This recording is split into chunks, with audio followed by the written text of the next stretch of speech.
Ассалаумағалейкум, құрметті туғандар, туысқандар, жақындар, қалайсыздар, жағдайларыңыз қалай, бәрі жақсы ма? Құрметті жақындар, міне кеше 15 күні алаяқтар Аягүлді алдап 150 мың теңге міне шығарып алған екен. Кір дейді. Bir код кеп тұр сізге, сол кодты айтыңыз деген ғой. Сол кодты айтқаннан кейін Аягүлдің атынан 150 мың теңге кредит апармайды деп тастапты.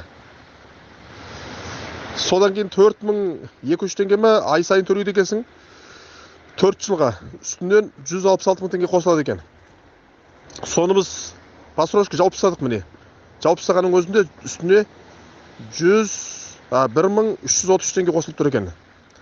Міне Алла қаласа төлеп тастадық, полный қып. Өте сақ болыңыздар. Өте нөмір звондап, банктен десе сөйлеспеңіздер.